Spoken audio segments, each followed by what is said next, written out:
does political power look like? Think about it. There's enormous opportunity and enormous potential in that realization. If you could see political power, it would be this brown, unassuming building on a downtown street in Ottawa. Behind these doors, decisions worth hundreds of billions of dollars, and decisions that impact the lives of millions of people, and Canada's relations with foreign powers are made every day.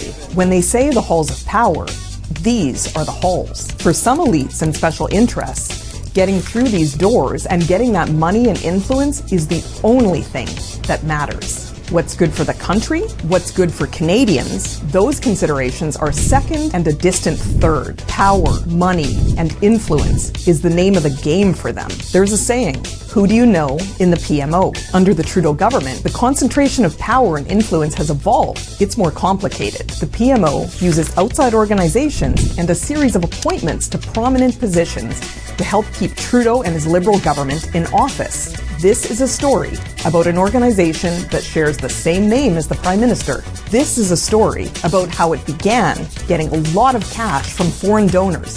At the same time, a seeming straight line of appointments and political influence appeared between the Trudeau Foundation and the Trudeau government.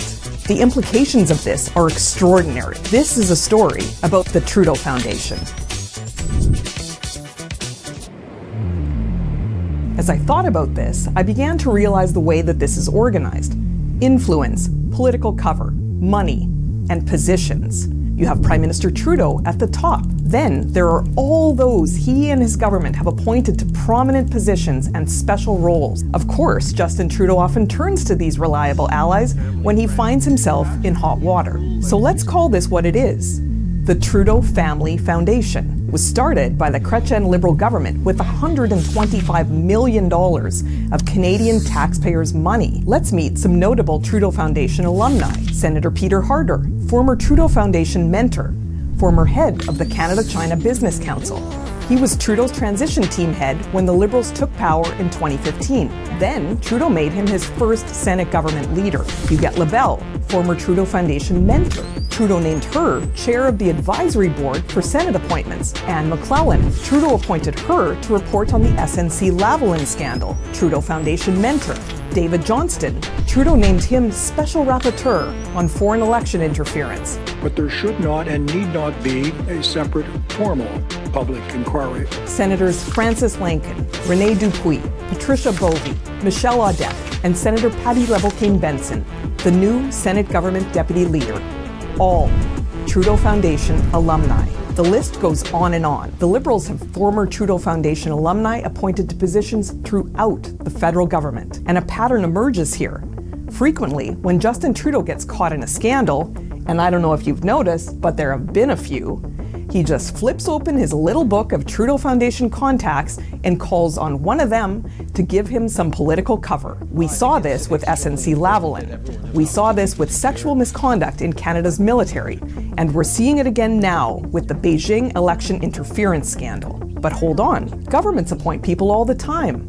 What's the big issue here? It comes back to influence, especially with what we've learned recently about Beijing's attempts to interfere in Canadian democracy. Foreign powers have quickly discovered that it's easier to fly under the radar than it is to slip through those big metal doors at the Prime Minister's office. If you just approach organizations like the Trudeau Foundation and shower them with money, you can still get power and influence.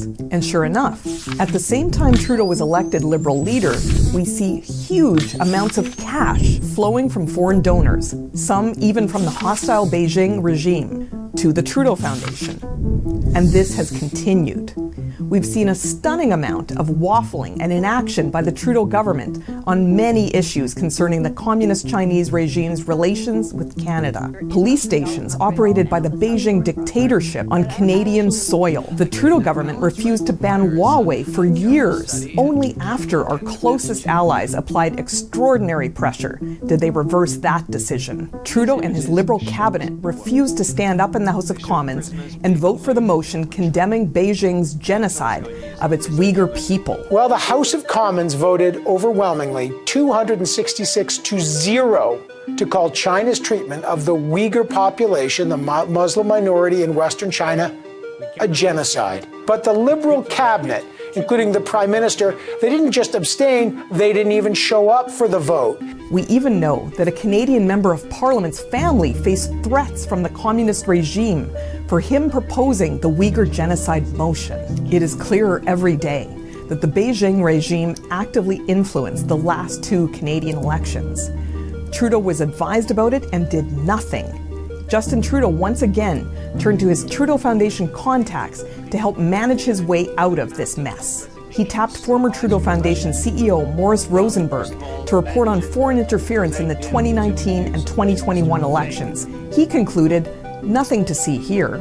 Both national security committees, NSICOP and NSIRA, tasked by Trudeau to study foreign election interference, contain Trudeau Foundation alumni. And remember David Johnston? Justin Trudeau appointed him to decide if there should be a public inquiry into Beijing election interference. And he decided that we won't have a public inquiry dealing with Beijing election interference. Shocker. But there should not and need not be a separate formal public inquiry. We have to stop and take stock of this.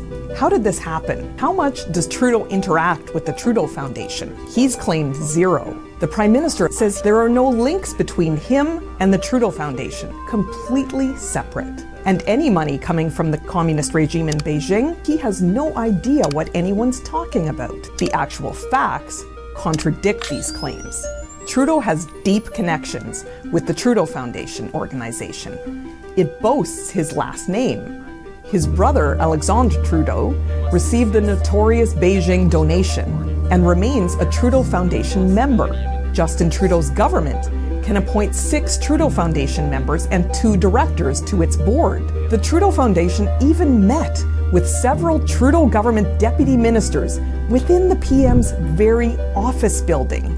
They got in the doors. And Justin Trudeau has appointed many Trudeau Foundation alumni to plum positions in his government. At the start of this video, I asked what political power looked like. I said probably the best example is the Prime Minister's office building in Ottawa. But I was wrong. Under Trudeau, political power isn't held within the halls of government or even in Ottawa.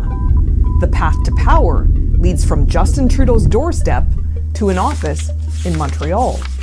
So it turns out that old saying needs updating. Who do you know in the Trudeau Foundation?